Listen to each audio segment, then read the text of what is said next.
Should we expose something bad and make her impossible to? Not only am I not paying my bill, but I'm suing her for that. Please.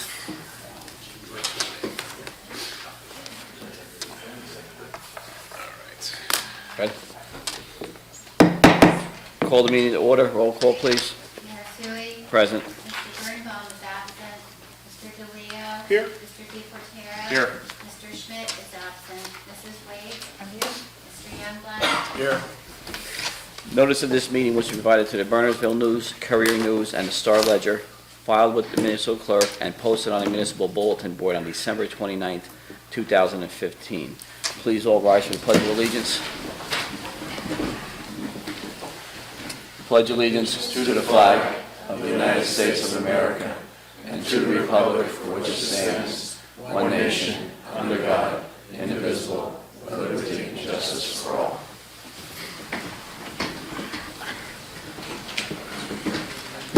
All right, for the open session, at this point in the meeting, the mayor and council welcome comments from any member of the public to help facilitate an orderly meeting and permit the opportunity for anyone who wishes to be heard. Speakers shall limit their comments to 5 minutes. If reading from a prepared statement, please provide a copy and email a copy to the clerk's office after making your comments, so it may be properly reflected in the minutes. Anybody from the public wishing to be heard? Yes, sir.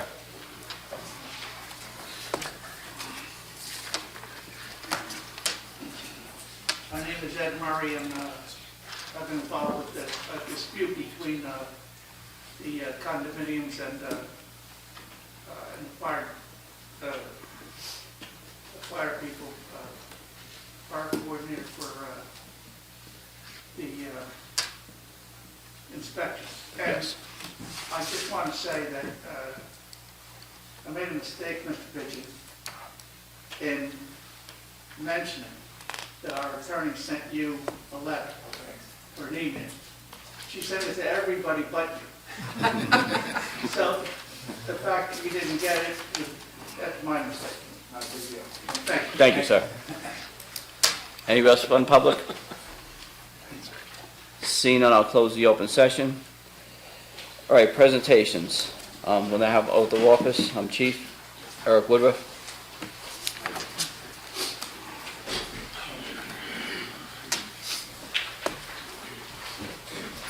Mayor and Council, I'd like to introduce to you tonight, for those of you who have not already met Eric Woodruff. Eric is our newest patrolman. He's recently started working for us, and he's here tonight to receive his ceremonial swearing in for the Bernardsville Police Department. Eric is a 26-year-old from Randolph, New Jersey. He attended William Patterson University. He has a 4-year degree in business management, and he was recently employed by the Borough of Point Pleasant Beach Police Department as a special law enforcement officer too. And we're excited to have him on board, and he's here tonight to take the oath.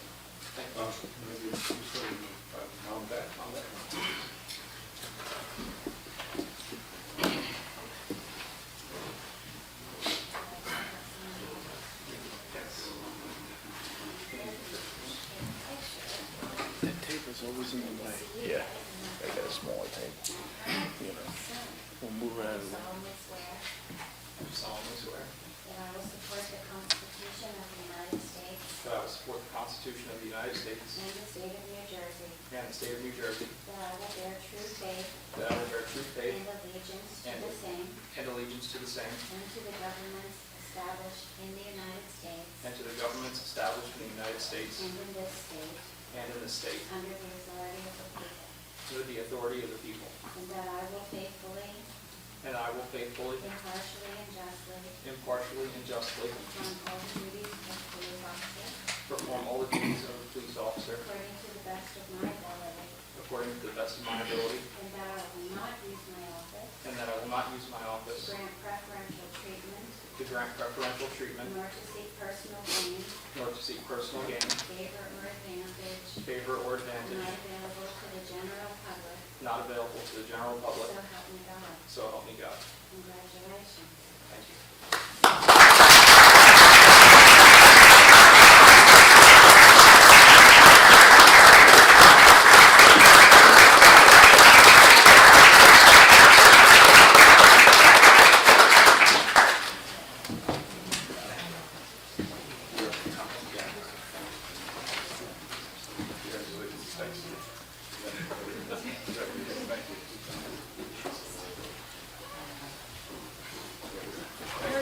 see you again. Congratulations. Thank you very much. Congratulations, welcome aboard. Thank you very much. Congratulations. Thank you. Congratulations, welcome aboard.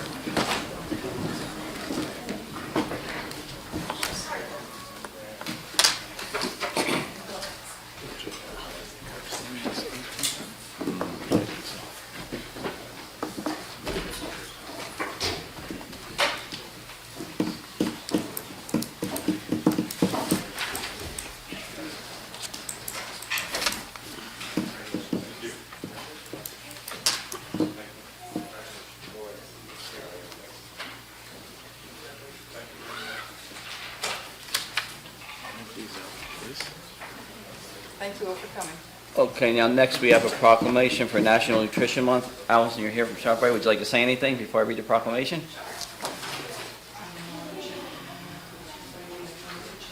Hi, everybody. My name is Allie Napolitano. I'm the in-store registered dietitian right down the street at the ShopRite in Bernardsville. I've been at the ShopRite of Bernardsville for just over a year now. So March is National Nutrition Month, and I'm so thankful that we're able to proclaim March again this year as National Nutrition Month here in our town.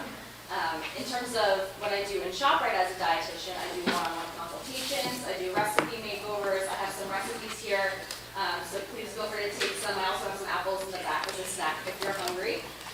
So I do a meal of the week program, so every week I have a brand new recipe with all the ingredients to make it right in the front of the produce department to kind of help make healthy eating a little bit easier and is not as time consuming as some people think. So that's one of my goals here in Bernardsville. I do a lot of community events with local schools, libraries, senior centers, YMCAs, you name it. Lots of different ways I'm involved in the town, and I love it being here in Bernardsville.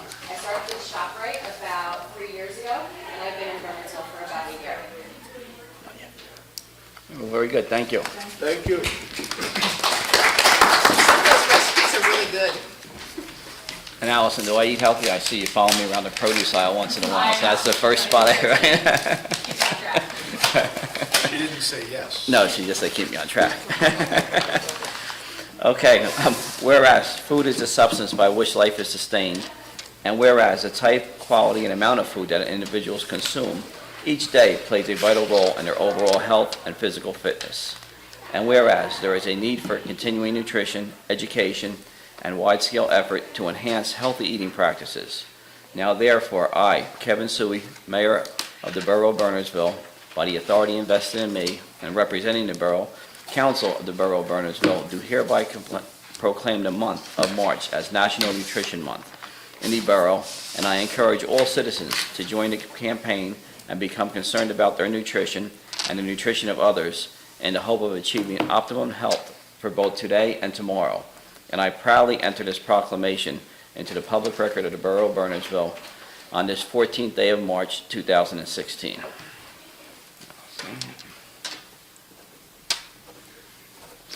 All right.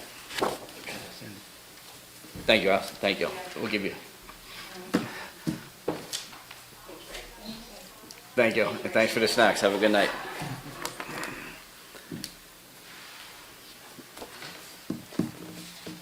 Okay, next proclamation is for the American Red Cross Month, 2016. In the Borough of Bernardsville, we have a long history of helping our neighbors in need. American Red Cross Month is a special time to recognize and thank our everyday heroes, those selfless Red Cross volunteers and donors who give of their time and resources to help community members. These heroes help families find shelter after a home fire. They give blood to help trauma victims and cancer patients. They deliver comfort items to military members in the hospital. They use their life-saving skills to save someone from a heart attack, drowning, or choking. They enable children around the globe to be vaccinated from measles and rubella. The American Red Cross depends on local heroes to deliver help and hope during a disaster. We applaud our heroes here in the Borough of Bernardsville who give of themselves to assist their neighbors when they need a helping hand. Across the country and around the world, the American Red Cross responds to disasters big and small. In fact, every 8 minutes, the organization responds to a community disaster, providing shelter, food, emotional support, and other necessities to those affected. It collects 40% of the nation's blood supply, provides 24-hour support to military members, veterans, and their families. teach millions of life-saving skills such as lifeguarding and CPR, and through its Restoring Family Links program, connects family members separated by crisis, conflict, or migration. We dedicate the month of March to all those who support the American Red Cross mission to prevent and alleviate human suffering in the face of emergencies. Our community depends on the American Red Cross, which relies on donations of time, money, and blood to fulfill its humanitarian mission. Now, therefore, I, Kevin Suey, Mayor of Bernardsville, by virtue of the authority vested in me by the Constitution and laws of Bernardsville and New Jersey, do hereby proclaim March 2016 as American Red Cross Month. I encourage all Americans to support this organization and its noble humanitarian mission. In witness whereof, I have hereunto set my hand this 14th day of March in the year of the Lord 2016, and of the Borough of Bernardsville in the state of New Jersey. Is someone present from the Red Cross? They said they would be. Mayor Sue, may I ask for your permission to briefly make a statement? We walked in at 7:02 and the public comment was over. Okay. It was very brief. All right. Is it an item on the agenda or not on the agenda? You're not too It's sure? actually on the agenda much later, but you're just being introduced to, it's an aquifer testing ordinance, and it's way at the end of the agenda, and I think it's the first day that you've actually received it, so you haven't had a chance to read it yet. I just wanted to briefly, just in 1 minute even, just tell you what it Good, is. yes. Okay. Just Thank state your you. name for the record. Okay. Hi, Mayor and members of the council. My name is Christy McDonald. I'm on the Environmental Commission. And you're being presented this evening with an ordinance that we hired a hydrogeologist, Matt Mulhall, to draft for the town, for the borough. And it was presented to you by the planning board. The aquifer testing ordinance is extremely important for our town. It gives the town, the planning board, the power, if there isn't adequate groundwater supply, to request limits on the size of the development. And basically, the ordinance will require that there's testing done on the wells on a property prior to the development being built, and then also the adjacent landowner's property. Because aquifers can be, if you draw down the aquifer, it can affect the groundwater supply adjacent to you. So we feel this is an extremely important ordinance for our town because we have precedents here where historically we've been presented with development plans and we didn't have an ordinance in place to protect us. Many townships have this ordinance and we hope that you're going to see the importance of it yourself. Okay, thank you. Well, thank you for your input and all your Can I hard just work ask also. one Yes, thank you. question? What is the criteria for this? The The ground- aquifer testing, yeah. you have to show that there's adequate water supply in the well to support whatever housing density is being put in place, and that And depends is on it the number of calculations for houses. that? Yes, the ordinance has all the technical details, and I want to say, you reminded me of one other thing. It's actually written by a hydrogeologist, and he does a lot of work in this area for developers as well. He is willing to come, and he presented this to the planning board already. He's willing to come back and present this at a later date, maybe another council meeting. We should probably have them come and do a presentation and actually do a cost study for it too. So in other words, of all the things that are required, if we have to test everybody's wells, we have to do all the geology and everything else, put numbers to that and see what the costs are and what are the benefits. And, based on what we have in the town, have we had any wells go dry? Do we have a history of it and everything else? And where the other towns are, what their elevations are, and what their aquifers are. There's a lot of questions, there's a lot of information in there, and like who's qualified to determine these things and what qualifies them to do it.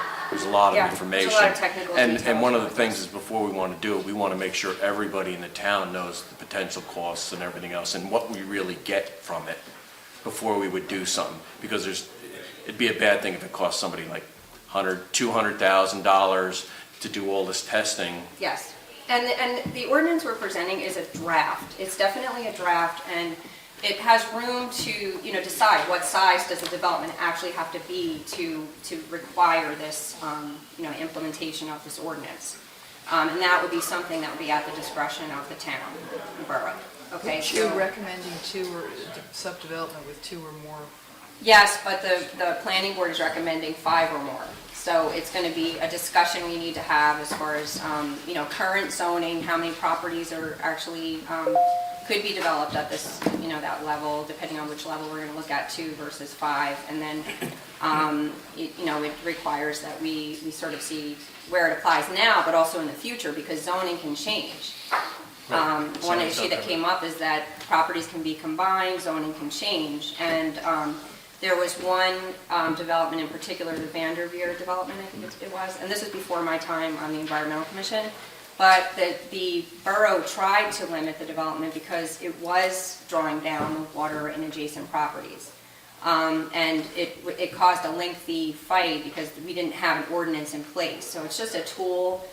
We're bringing to you one that's written, it's used by a lot of other towns, but it's something that can be drafted and changed, edited to fit the needs of. But if you had raw data to prove that it pulled everybody down, it really would bolster your case in order to do this. It's just like, some people, oh, my well's going dry.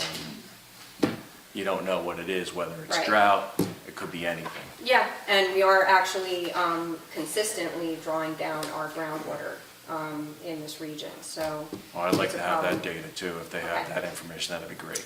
Okay, And it makes it easier to pass Yes. something like that you have raw you data. want real numbers, Yeah, okay. Yeah, absolutely. So we can make a decision. Okay. An educated decision. Yes, and I figured we figured, the Environmental Commission, that you were just seeing it today. We still have to arrange for the hydrogeologist to come who drafted it.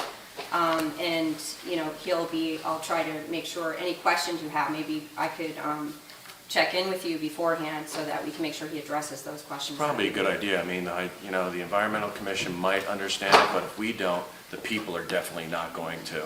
And if we, have that, assume all these additional costs and everything else, it'd be kind of a rotten thing to do. Yes, okay. Anyone else? In that particular case, the well where the new line was producing, 1 gallon a minute? That was it. That's what I've been told, but I don't have the data to tell you the My numbers. understanding is they had to drill another 3 or 4 wells before they got one that could produce more than that. So, no. Okay. All right. Thank you very much. You're Thank welcome. you. Thank you for giving me this opportunity Thank to talk. No problem, thank you. Have a nice evening. You too, thank you. Thanks. Okay, we'll move on to ordinances, 6A.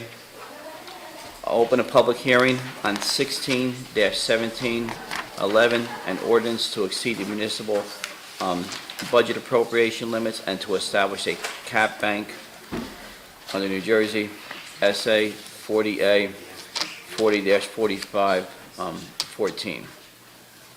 Open a public hearing on this. Anybody from the public wishing to be heard? Seeing none, I'll close the public hearing. Anybody from the council?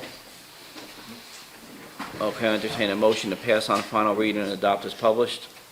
I'll move. Moved by Mr. Deportaire, I will second. second by Councilwoman Waite. Roll call, please. Mr. Birnbaum, Yes. Mr. DeLeo. Yes. Mr. Deportaire. Yes. Mr. Schmidt is absent. Mrs. Wade. Yes. Mr. Youngblood. Yes. Okay, I'll open a public hearing on 16-1712, appropriating a total of $141,000 from the Borough Open Space Trust Fund Development to be used to construct basketball courts at the Borough Pool and to make repairs to the Borough Pool. Anybody from the public wishing to be heard on this matter? Seeing none, council members? Close the public hearing. Motion to pass on final reading and adopt as published. I'll move. Moved by Mr. Deportaire, second by Mr. DeLeo. Roll call, please. Mr. Birnbaum, Yes. Mr. DeLeo. Yes. Mr. Deportaire. Yes. Mrs. Wade. Yes. Mr. Youngblood. Yes. All right, resolutions, we have Madam 16. Mayor? I Yes. just want to ask Ralph to let us know what the balance is that is allowable to be spent on facilities and recreation improvements now that we've done this. Sure. Ralph, roughly how much do we have left after the appropriation we just did? For non. For improvements. 230,000 to start without this year's contribution. Okay, so Which this is is around $90,000. So we take the 141 off of that? Okay. That leaves us with only $90,000 in that budget for that? We received 90 more in 2016, it's not in that number. Okay, thank you. Anyone else?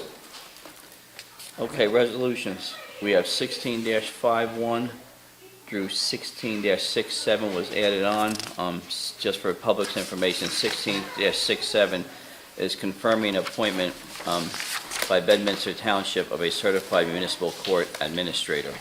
This came to us from the Administrative Office of Courts, and due to a last-minute change, we have a request from Mr. McDowell to pull 1659. That's awarding a contract for Post Kenner Road drainage improvements. Anyone have any discussions on any of the resolutions? I had two questions on 1658. And I may have misread 1661, but I wasn't sure why it was in there, because if we're not accepting the improvements. It's just because we're partially accepting them, but the maintenance bond begins to run after acceptance of all the improvements, so that's the only reason that says that in there. It's to start the clock on the the maintenance bond. Okay, so they are going to draw it down, because I sort of read this. Correct. We're going to keep 30% of the performance guarantee for now. Okay. As soon as the improvements are totally done, then we'll accept them all formally and All accept right, thank you. release the balance of the performance bond and accept the maintenance bond. Okay.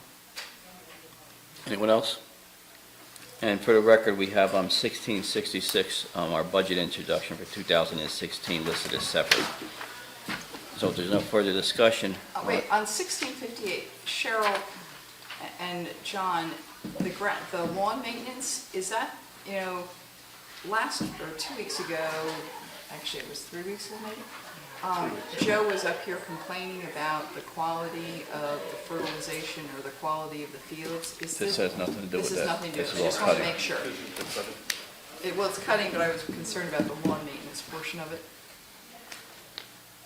Okay, so entertain a motion to move 16, what? Did you get your question answered? Yeah, Well, if it's not, I answered. it's a different, I thought it was a different company, but I Yeah, was it's just curious just, about it's the... cutting, This is just cutting. cutting and weed whacking. Okay, because it says cutting and lawn maintenance, so I wasn't sure what. Also move. Okay, motion to move 1651 through 1658, 1660 through 1665, and 1667. We're pulling 1659 and hearing 1666 separate. Moved by Mr. Deportaire, do I have a second? Second. Second by Mr. Burbine, roll call, please. Mr. Birnbaum? Yes. Mr. DeLeo? Yes. Mr. DePorter? Yes. Mrs. Wade? Yes. Mr. Youngblood? Yes. Okay, 1666. Approving the budget upon introduction. We just received information on this today from our auditors. So we have 2016 budget introduction. I'd like to move that the municipal budget of Bernardsville, Somerset County fiscal 2016 be resolved that the following statements of revenue and appropriation shall constitute the municipal budget for the year 2016. Be further resolved that said budget be published in the Bernardsville News in the issue of March 24th, 2016. The governing body of Borough of Bernardsville does hereby approve the budget for 2016, and that would be, at this point, to approve the introduction. Right. And it'll be on, Sandy says it'll be on the website tomorrow. All right. And we can just say that it's, well, why don't we go through the resolution, or if anybody has any questions about where we are with it at this point. Okay, Okay, what? all right. I guess we should do the resolution first. We'll do the resolution first, So then this is further introduced, and then we discussion. can, Okay, entertain a motion to move 16-66. I'll move. Moved by Mr. Deportaire, seconded by Mr. DeLeo. Roll call, please. Mr. Youngblood? Yes. Mrs. Wade? Yes. Mr. DePorter? Yes. Mr. DeLeo? Yes. Mr. Birnbaum? Yes. Okay, anybody have any further questions or discussion for Peter or Ralph? Ralph, just want to do a quick thumbnail on the rate. Well, the rate is an estimate at this point in time, but Right. the amount to be raised by taxation, which is always a key Right. percentage that we work with from year to year, is set at 2.96. And most of that is the road improvements that we passed last year in the bond ordinance. Yes.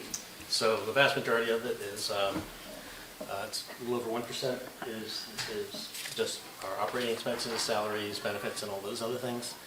And the,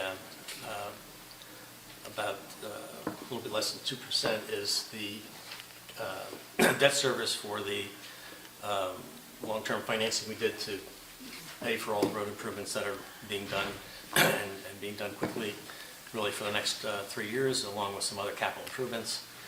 And that is debt service, which is typically outside of the cap, so to speak. Projections are at this point that once certain debt is retired, which is also coming up, that will actually, debt service will be declining over the next few years as well. So that should also help stabilize and maintain a very level budget, which is what we intended when we took all the debt refunding last year. So Ralph and his team did a great job of combing through expenses and eliminating things that were marginal and we could postpone or not really affect our operations, and that's what we did. I'd Great. just like to add that adoption date is April the 11th. I don't think I heard that date. Right. That's right. So the hearing for the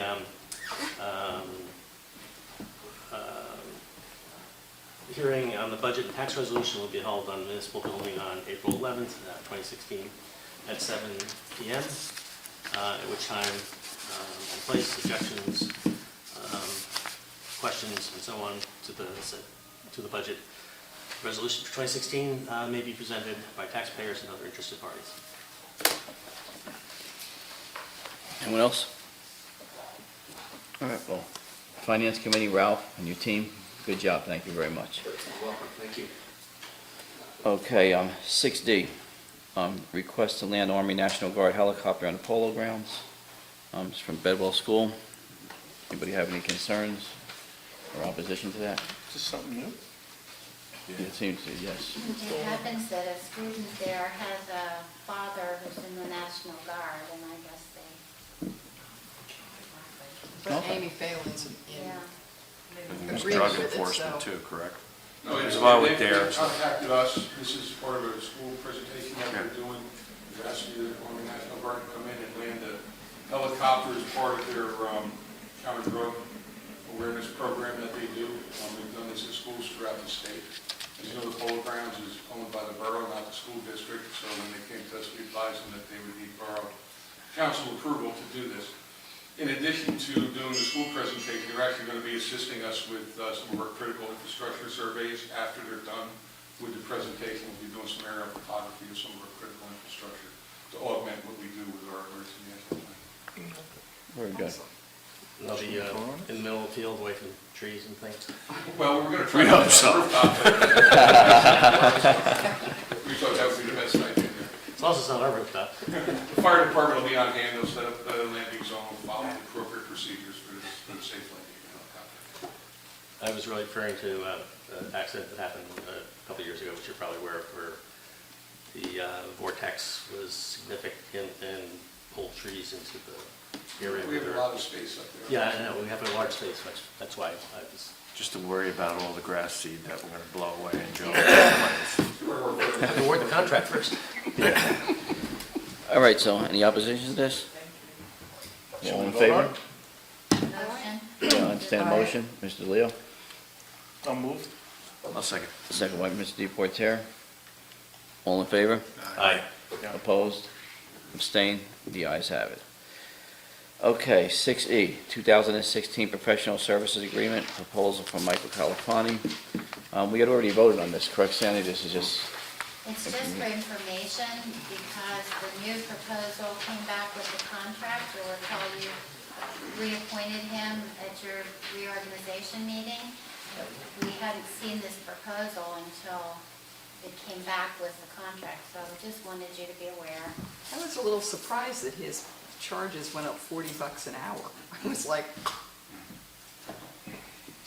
I mean, in the future, should we be asking Dan to seek alternate bids?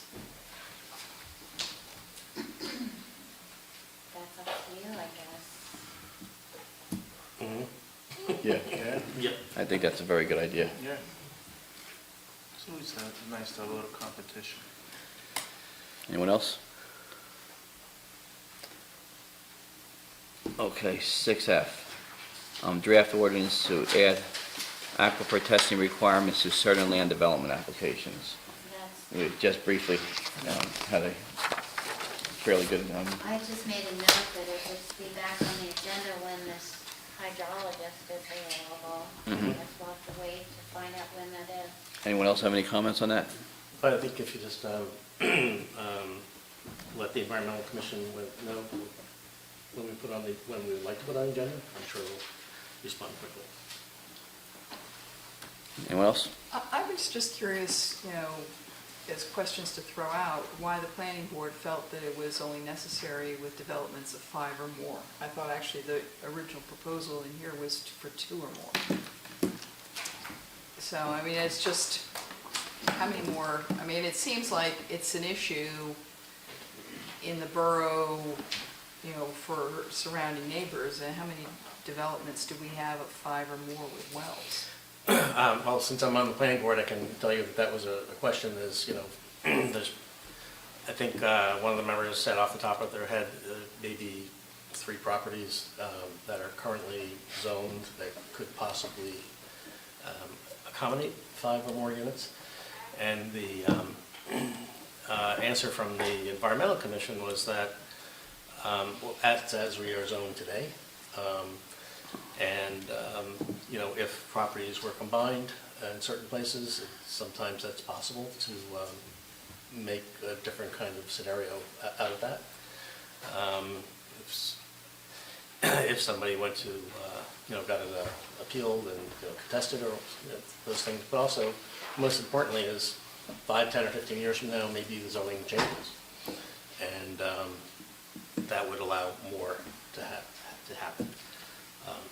And from what I gather, this really all goes back to that one case where the well on the property was only yielding a gallon a minute. Normally, I think it's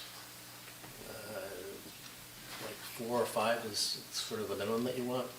And the only way you can really offset that is by putting many more storage tanks. So it has a long history, which I'm just sort of catching up on.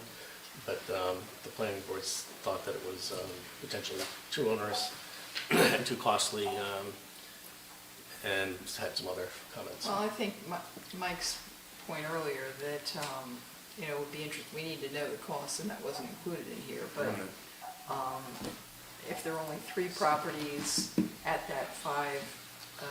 Today, currently. Currently, I don't think you're making much, that's really not doing much. Well, it depends on whether you decide you want to build a house or buy a property that has no water and isn't going to be serviced by the water company. That's all. I mean, there's a lot more technicalities. I think it'd be better to have the professionals present at that point.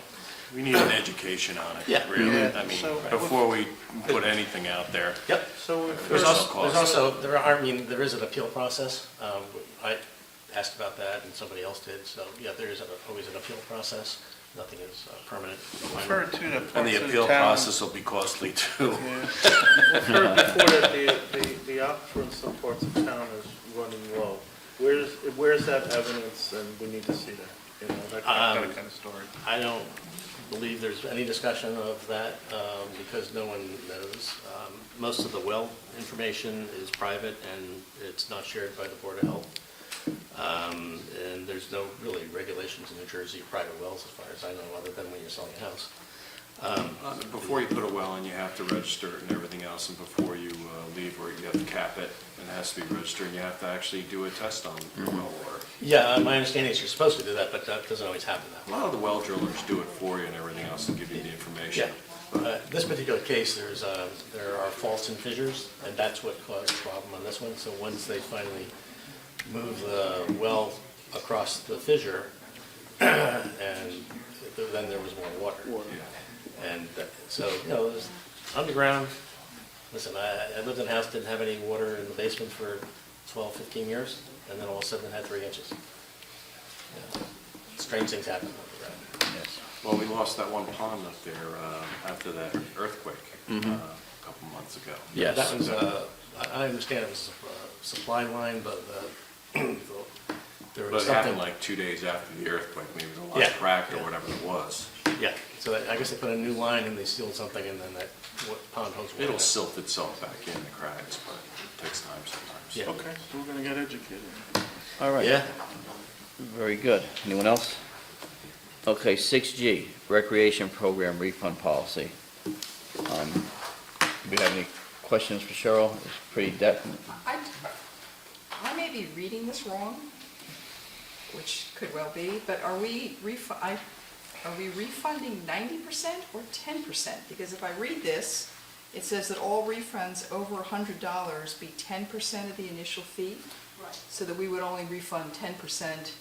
right, if the bill is, you know, if someone comes in with the $500 and asks for a refund, then it should be 10% up to 50. They're all currently $10. And then, if you notice last year, the reason we did this is not for pool, and there's 2 reasons for that. Pool currently is already out there advertised, and, you know, just to ask someone now to get a 10%, I think it, you know, it's kind of going backwards. And also, pool refunds last year were only like 1,000 or 1,500 total for the year, where rec refunds were like 10,000 for the year. I understand that, but So anything under 100, we keep it the same, the $10 processing fee. Anything over the 100 would be 10% of the fee that was charged. so we would actually be returning 90%. I think Correct, if you look at the wording of this, it Well, implies okay. that we're refunding 10% and retaining as a processing fee 90%. At least in my interpretation of the word. No, it does, that's what I thought too. So that's why I wanted it clarified. It's 10% of the fee. That Of the debt goes. we are retaining 10%. a processing fee of 10%. We are not refunding 10%. Correct. I think the wording needs to be. I agree. Yeah, Change her to I me. agree. So why don't we change the 10% to be 90? And this way it'll read that all Or you could say refunds. 90% after 10% processing fee or something like that to be Right. totally clear. Be subject to a 10% process. Okay. is that what other That's the old, organizations charge? Some do. that's what we're reading. Is that the highest or the lowest?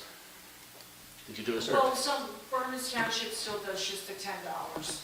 I think Mount Olive, Hillsborough, a couple other towns do 10%. What about like other Other town, well, some recreational places- facilities and services like the YMCA? some of them have like a graduated type fee, you know, if you're within a month range, you might get 10%. Yeah. If you're closer, it might, you know, they might keep 20%. It depends, and some are in a graduated program. Did the recreation committee, Right, this is the committee, we discussed this with the committee. and they didn't think that was, This is what they came up with. I don't think it's, makes sense, but it just seems like still a tremendous incentive for people to just, you know, Johnny wants to go to camp with Johnny and it doesn't cost us anything or very little, so heck with it. No, Does it I impact mean- us hiring, So Peter, you think it should be higher than? I think that the recreation program, as we've heard, is having difficulties with some of their programs, and some of the programs have tremendous refunds, and activities are canceled because there's no incentive to stay in the program. It's quite an incentive when it doesn't cost you anything to sign up for everything you want and then decide which ones you're going to keep because it doesn't cost you anything. And I think that the Recreation Committee has to reckon with the real world that that's not good for the program in total, and that's not how most of the world works. Municipals, are kind of slow to change sometimes, so I don't think it makes sense. And if they come back and ask for more money later, I think we have more to talk about. Is this time sensitive right now? If we had to go back so they could just take another look at it? Yeah, it is a little time sensitive Okay. with the summer programs going out. No, absolutely. You know, what I was saying before, does it impact us when you hire somebody for a program? And then, so you hire them for 20 kids, and then the kids all bail out. Has that happened? Where, you hired somebody, now you gotta pay them, but everybody got a refund and left. It's happened a little bit, not a lot. I would say, it could, if you have 3 kids that bail out of a 20 program, 17 might not be so bad. Usually the contract will go with it. But if you only had 3 and all 3 bail out, Have they we probably had would have some- run it anyway. So it's a fine line. I've only seen it a few times in the central Taunton. In the sense that, excuse me, Cheryl, because we've talked about this at length, Right. personnel and finance. Right. My understanding was that we're not at risk per se for money because usually they're outside people that are providing this, and if they don't have enough people in the program, then they cancel it and it doesn't cost us anything except our administrative time. Correct, you're correct. But the programs do get canceled. Correct. And do you have any idea how many got canceled in the last year? In the More- last year, more than all 5? year, More than 5? about that. I would say more than. And what's the average cost of those programs? You're talking about a $500-600? The average cost of the programs that were canceled? Right. Off the top of my head, I don't know, maybe 200 to average it. And the reason I ask is our cancellation policy currently is $10. Correct. So by bumping it to 10%, 20, you took it from 10 to 20. I'm not sure that's going to be enough, to Peter's point, to change. If it's a $700 program, you increased it sevenfold, but. No, we took it from $10 to 10%. Right, but if the Right. program's $200, it went from, $10 to 20, you're right. I'm not sure that's enough to Basically, it's a greater dissuade somebody. $10 or 10%. Right. And, but, we're talking about recreation, not just the money. There's also people that are denied participating perhaps somewhere else because they're filled up or whatever. They're not going to have the convenience of it being here if the program's canceled that they really want to be in because half the class decided to go someplace else. So, it's also providing a rich recreation program, which is important to a lot of residents, and perhaps home values and all kinds of other things. How much time does it take you roughly if a program shuts down and everything else, just in time and everything else, to get all the refunds back and all that kind of stuff? Roughly. Well, it's, All the if you have- scheduling that you had to If you have 10 people do. in a program, you just got to pull off all the receipts, Mm-hmm. give it to the finance department, and whenever it gets on the bill list, then it's refunded. So. So you're saying basically it's a few hours or whatever here and there and everywhere else? Mhm. And Ralph, is that part of the overhead assessment or not? It does happen, it happens from time to time. I'd say no at this point in time, but I mean, we took a very close look at everything, it certainly would be part of it. I think Cheryl needs an answer this evening just to make sure that she can get. You could, if you want to make it a more percentage, it's up to you. This was a recommendation by the rec committee. There are just, like, this, if someone does, if a child is in a sports program and he's going to do soccer and God forbid, he broke his ankle or something, as long as they have a doctor's note, they get a full refund as is. This is just for those, that just, yeah. But last year, there was, like I said, $10,000 in refunds. What did we keep out of that? We could average it, but Well, but it But skews it the is a- demand, so Yeah. Yeah. what we're trying to do is reduce that number. I mean, we could try it at 10% and see whether that improves it and relook at next year and see whether 15 or 20 makes more sense. I mean, it's up to. I say we Yeah. do 15% I'd say now. 15. right Do now. 15% and then These are we'll such big reevaluate numbers. it. Like 15 15. right now. Jeff? How about the greater of $15 or 15%? John? How do you feel? If it's over $100, it's going to be 15% anyway. I mean, how many programs are under $100? Basketball? In the summer, it's a very few are under 100. And during the season, during the year, yes, there are more under 100. Peter? I'll go $15 or 15%, the greater of. Okay. Uh, Gentlemen? Any counters here? 15 and It's not 15, like a or lot. what? Jeff, you okay? Cheryl, can you also put like a kind of like a little summary together of what programs they bailed out of and how many kids, what we were left with, that kind of thing? And You have when that document? Yeah, and when they build that. Every little You know, piece so like counts, brother. A week before. Our or- policy, our policy is 7 business days prior to the start of the program. That's the current policy. Okay. Okay, So I'm so, making that a motion to. Make a motion. can you- Yeah, okay, Cheryl, I mean, I'm sorry, is that not too much of a difference? what, 15% you went with? Or if it's $15, 15%. Okay. No, it's fine. Thank you. You okay with you? That's fine. Okay, Thank you. so you made a motion, Mr. Bearbaum?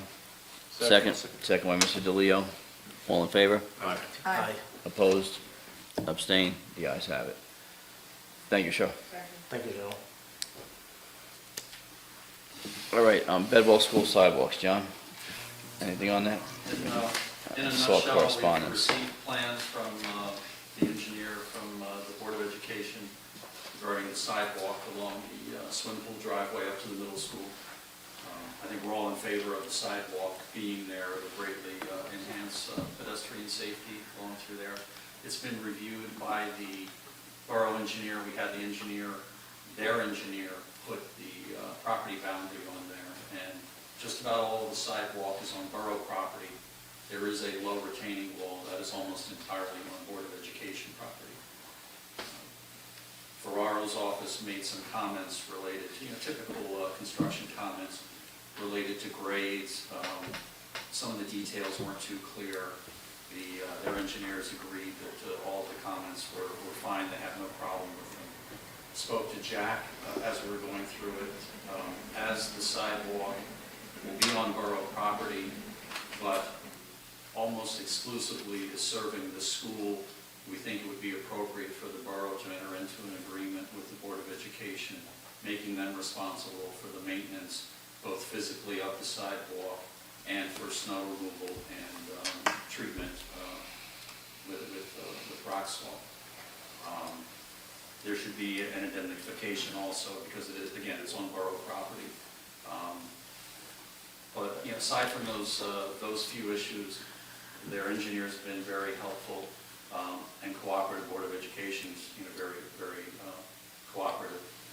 This project, when it came up last year, it was very clear it needs to come to the governing body for approval and also to the planning board for approval.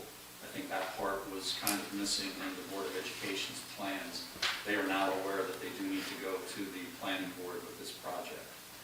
So they're preparing to gear up to do that.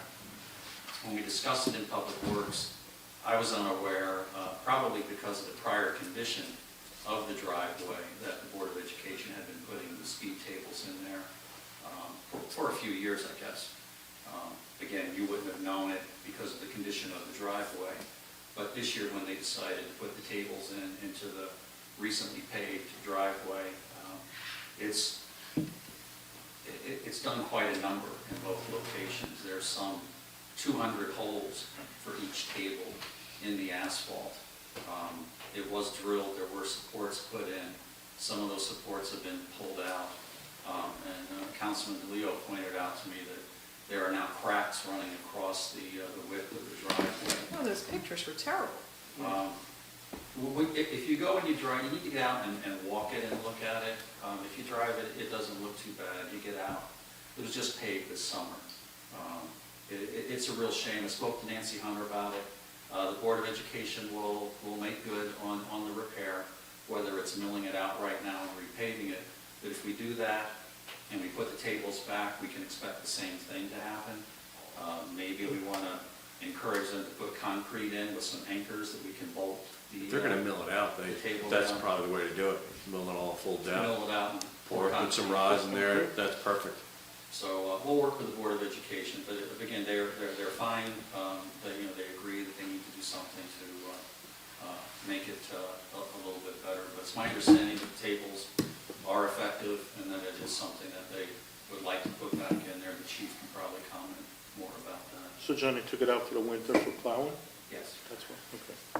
They could probably mill it and put asphalt ones in. They're going to be saw cutting to put in curb for the sidewalk. They're going to be doing paving work. It's not that big of an area. Right. So it shouldn't be that big of a deal for them to make a correction to it. Chief, you have any concerns or anything? No, I fully support the construction of the sidewalks at that location. This is something that's been discussed with the Board of Education and various entities of the board for over 10, 15 years now. It'll be a big help. It'll enhance pedestrian safety, not only when school's in session, but also during the summer when recreation is using the facilities up there for their programs. It'll enhance access to the playground at the school, so kids don't have to walk down the driveway, they can walk on the sidewalk. I think it's a good idea. John has valid concerns, but I think that can all be dealt with through the engineering and the planning. And I don't think, from what I've heard, that the schools oppose any of our recommendations at this point, so I think it's a good idea. I also think it's a good idea to make the school liable for the clearing of the sidewalk of snow and ice and the maintenance of the sidewalk, because they primarily will be the people that are using it, and their contractors are already on site up there to do all the other sidewalks along their property on CD Drive. So I think it's not a heavy lift for them to add that sidewalk on. I think it's a good idea. Very good, thank you. Is there any consideration of permanent speed tables instead of temporary ones? I was just talking about that. Is that what you're talking about? Is that what you meant Yeah, by if they're gonna mill it out or they're gonna cut it out and everything else, they could put something. Because don't they do they're probably like 4 feet across or sometimes and paint them and so they're not. See what they so come up tough. with. I mean, just something to make it a little bit easier. But you still want to slow everybody down. Yeah. Historically, we did have paved speed humps at one time, and then they ripped them out because the fire company had concerns about the speed humps. I don't know if that's a legitimate concern anymore with the new trucks and whatnot in the cabs. Nobody's riding on the outside of the trucks, but I would definitely run that by fire prevention before we get any Yeah, permits. no, that classically is. I think the issue was speed bumps as opposed to speed humps or tables that are gradually going up, flatten out, and then back down. I think those will be a little bit more acceptable to fire apparatus than the speed bumps that I think were taken out before. It would make sense to have a permanent solution there, not something that we Yeah. can come up and go down. Yeah, because Probably costs about the same if you're talking about putting concrete. Like I said, yeah, they're cutting it right now, they're gonna be pouring all that concrete on Yeah. the street. It's 4,000 pounds, running through. the other thing too is if they take out the temporary ones, the holes are gonna be there during the winter, so water's gonna get in there. Yeah. And it's gonna continue to freeze Cut store it and out with crack. concrete in. So, okay. All right. Anything else? Nope, good. John, thank you, Chief, thank you for your input. All right, 6I, ordinance regulating the use of drones. Number of draft ordinances in there. That's been a big problem for us. There's this big one that goes over my house with the state police on it, and it Yeah. lands over here. Makes a lot of The noise. house is Didn't you hear? right over the house. Miss Kardashian's husband has hired some falconers because apparently someplace in Scandinavia they've trained falcons to attack drones, so they don't take pictures of his wife's, and his family. Okay. I'm not that worried about it. I'm not either. I don't have any falcons. Any recommendations? I Moving thought the forward, Chatham one was more confusing than what was the other one, Ocean City? Ocean City was straightforward. How about it, Chief? What do you think? But Well, I'm not I a think legal honestly- Seeing the houses? But the Ocean City one covers the whole city. Yeah. Because it's 5,000. Yeah. Right. I But think they were there's doing the some, whole state, I think. I think there's some liability concerns on the part of the borough for our property. If somebody should go up to the polo grounds and crash a drone into somebody playing baseball, or crash a drone into the pool. I think there's privacy concerns for people, who might have drones flying over their own private property that may not want people taking photographs of, their pool areas, their patio areas. I can foresee those types of complaints emerging as the popularity of drones increases.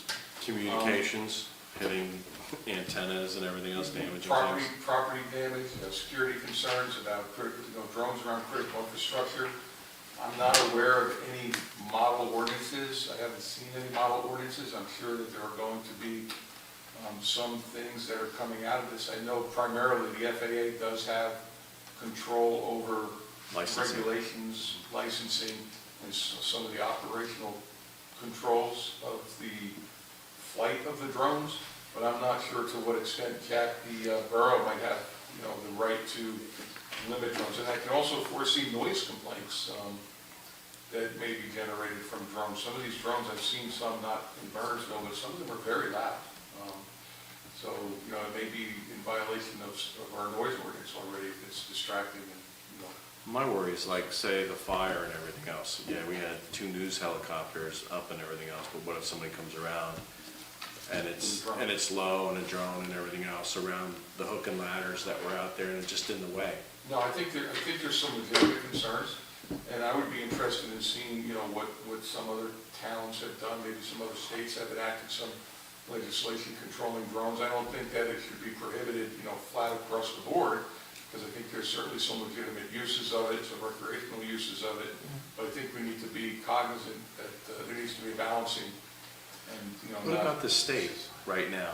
I mean, not only that, like New Jersey Transit, you have all that catenary with the 27,000 volts and something getting into there and causing a problem. Do they have anything? Not that I'm aware of. Not that I'm aware of right now.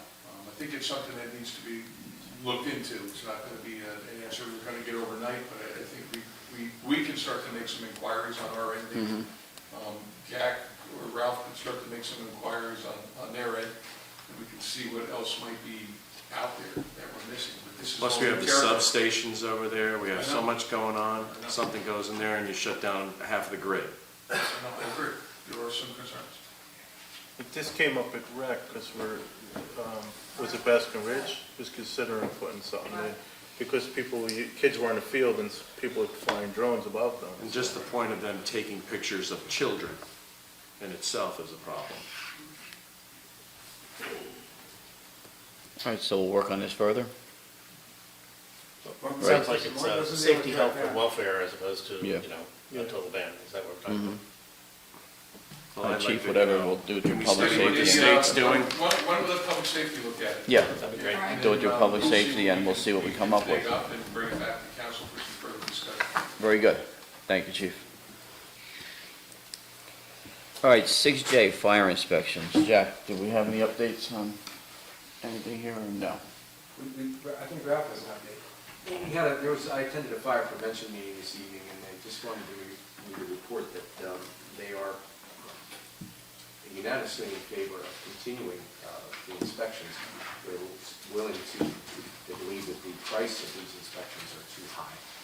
And I believe Frank Frankie, the chairman, had sent an email that you've all seen, I guess, 3 weeks ago, stating that a more reasonable price would be $25 for this inspection.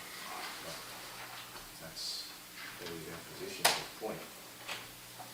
I take no position on whether you should do it or not, but if we're going to do it, I think we should clarify the ordinance to make it clear what it is we're going to do, how frequently we're going to do it, and change the fee in accordance with the Fire Prevention Bureau's recommendation.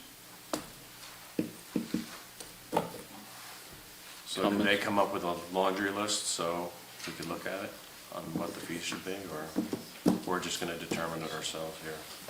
Well, they said suggested 25. 25. Oh, 25. And what about the frequency? Was there an issue with certain things in like 5 years versus Well, the state does it every 5 years. they want to do it? They want to do it every year, but I think in their emails last time they said they could live with every 2 years. That's true. That's correct.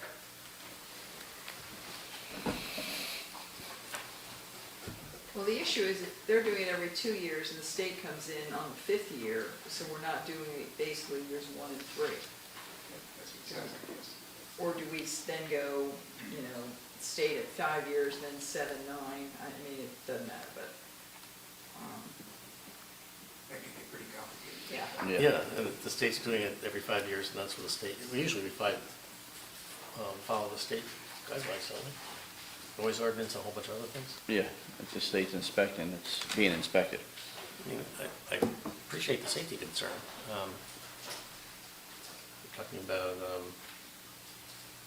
private residences and.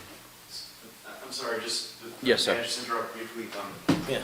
My name is Eric Warner, I'm a resident of Somerset Hills Village. Mm-hmm. We just wanted to clarify what this ordinance applies to, because again, I'm an attorney, I don't represent Somerset Hills Village, but my understanding is that historically this ordinance applies to rental facilities, rental units. We live in townhouses separated by individual concrete firewalls. And we view this as a Republican civil libertarian issue. It's not really the cost so much. It's just the extra invasion of really just privacy and additional unnecessary regulation that we feel. We already have through the Department of Community Affairs. I think it was mentioned. The $25 inspections every 5 years. But we just want to make sure it doesn't apply to us. Even if you read the statute, you can easily derive the inference that it only applies to rental properties. We're not rental properties. I mean, I think that 1 or 2 owners may rent out their units, but overwhelmingly, every unit is owner occupied. And I think the key here is owner occupied. The fact that we all have firewalls. I mean, we're all grown-ups, quite frankly. We really just don't want anyone coming in our houses and checking our smoke detectors.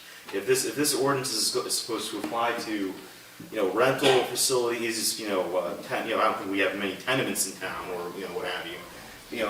That's how I feel that. We already have an ordinance on rental properties. Rental properties are supposed to be inspected, so if someone does rent it, they should comply to every year. I agree. And I do agree, as I said earlier, the ordinance is not clear, and it's never been used to conduct these kind of inspections before. It's been in place at least 6 years. Right. So if you're going to do it in response to the Fire Prevention Bureau's recommendation, certainly the ordinance should be clarified, and then there'd be a public hearing. I don't think it's necessary for owner occupied. It's up to the rest of the council, but I mean, my feeling is if someone's renting it, they have to comply to every year. Yeah, and these units, like any single-family house, upon resale, have to get a certificate. Yes, that is correct. How many units do you fire up there? 53. And how many are rented? 1 or 2. They're all overwhelmingly owner occupied, and historically, like Mr. Pigeon said, it has not applied to the type of housing that we. Right, and they should register whoever's renting it, and They should comply. be Absolutely. registered under the rental program anyway. That is correct, if they do. And if you read the ordinance, it really says, I think it mentions the word rental units, tenement, high rises. It mentions about 5 times. So again, it doesn't really mention, I don't believe, owner occupied, per my recollection of last draft. I just want to be heard on that, just to ensure that, because there are a lot of us that live in that community, and I think other townhouse communities. We certainly don't want to establish a precedent. It's an issue of civil libertarian, freedom of privacy. That's really what mostly we're about. Thank you. I also agree with Mr. Deportaire. You're being inspected every 5 years by the DCA, and I don't think it's necessary for the borough to inspect every year. Why are the fire inspectors proposing the change? Because of the big fire that was down at Edgewater, I believe it was. Right. And they're worried that, it's going to happen here. And is it the rafters or something? I mean, the construction there didn't have a lot of firewalls, and it's. Plus it's right over water and everything else went up there. And those were multi-levels. So So we should Anyone else?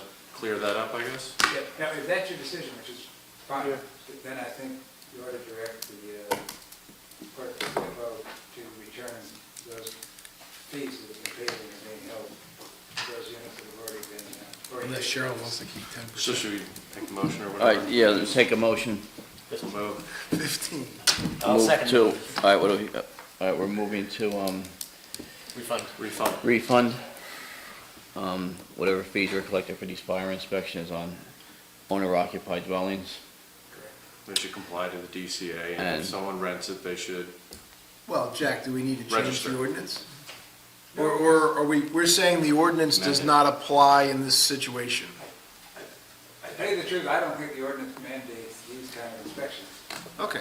but we should clear it up. We should clear it up. It should be clear, let's make sure it's clear so this doesn't happen But again. for now, we're interpreting it. that it We're doesn't interpreting it and require- then we'll clean it up. Right. The two words owner occupied would fix the whole problem, I believe. If you add. That and a pencil line through all the other things, the tenement and the high rises and all the other Well, things. Make which it really, really I clear. don't believe we have too many tenements in town, but yeah. I mean, That's why I say, let's get it out. Yeah, yeah. Let's clean the whole thing out so it's very clear. I'll add you after the next work session. And the Okay. clear All right, very exclusion good. for owner occupied housing. Yes, sir. But in the meantime, these inspections will not be conducted and you'll Right. refund all the fees that have been Correct. paid. And Jack will, and he'll change. the Yeah, ordinance. it's going to collect, yeah. All right, so everybody's in favor? Aye. Aye. Opposed? Abstain? So basically, All right. we're basically saying that it's ambiguous and doesn't apply at this time. Yes. Right. Right, correct. And Just clean we'll have it a up. you ordinance for our very next much. work Thank you. session. Thank you, gentlemen, thank you. Glad to be here, too. All right, 6K correspondence. We have a JIP award for $1,000 for 2015 Safety Incentive Program, but that went up, right, Sandy? We got another 600 on top of that? 1,600, So yeah. it's 1,600 now. All right. Is We that also, because we didn't have any accidents? We have to Yeah, redo the Yeah, I we budget. did. contacted Accident them free. and said, Yeah. during 2015, we had no lost time accidents, and somehow they missed that, so when they gave us our awards, they missed that. So I called up and they Well, acknowledged congratulations today to that all they our made an managers error. and our employees that you were know, very safe. John McDowell, Kevin, Ralph, Kevin. Cheryl, I mean, it's borough-wide, our employees. It's, compliance with some classrooms, video stuff. It's, Well, it's active involvement, which makes all the difference in the world. Under 2.0 is very good. Right. Very good. Maybe, maybe this is our collection. Can you buy them lunch or something? we do, it's Christmas lunch. Party. Christmas lunch, really? I have to wait that long? You highlighted this kind of thing, really important. There are apples. all right, we have, Wow. Come on, Peter, we gotta On the talk. subject, though, of insurance and the JIF, Yeah. we all, once again, have to do our, By May 1st, right? by May 1st, elected officials online training. Here are the instructions. It Thank you. takes about half an hour. Just, I will be reminding you guys, Thank you.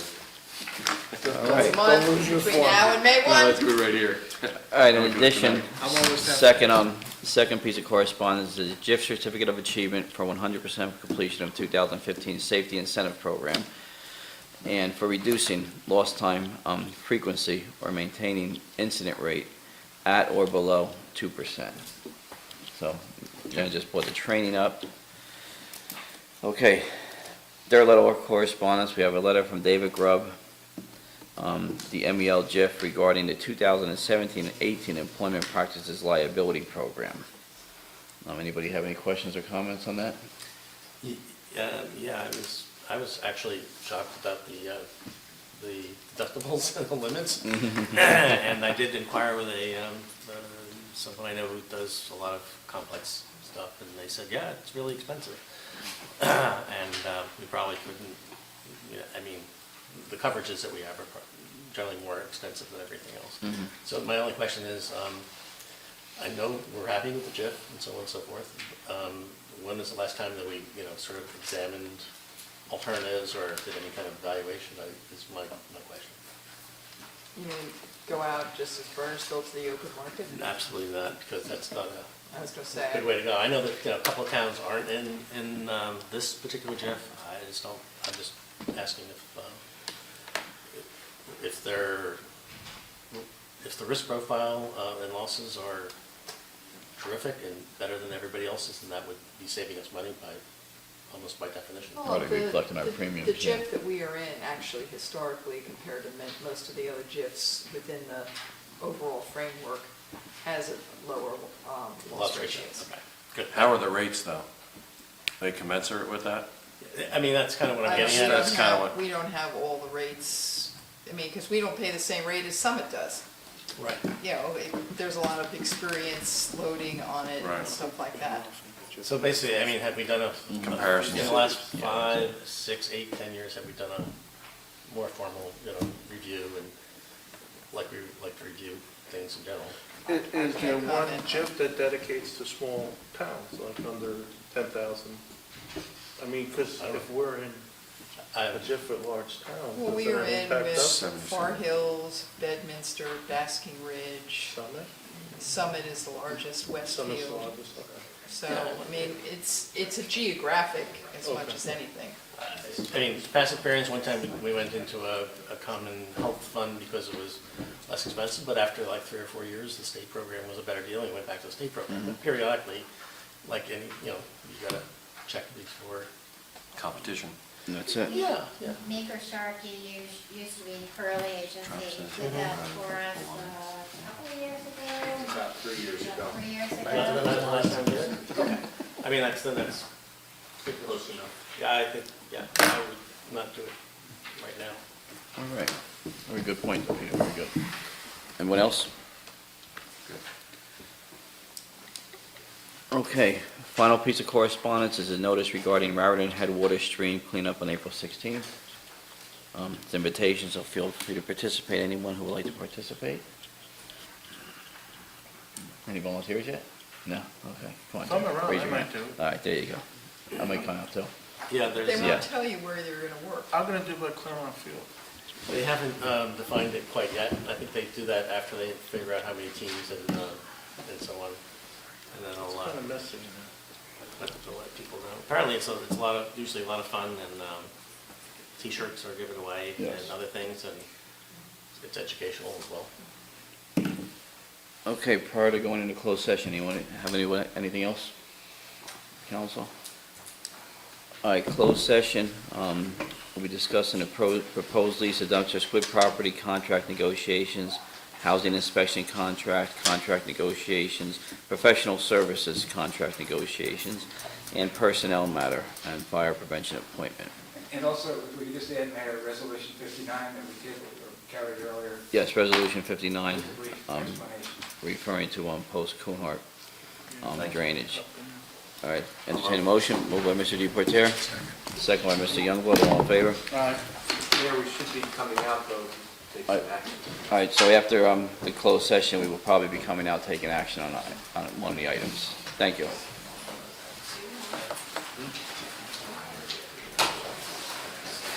I get fingerprinted next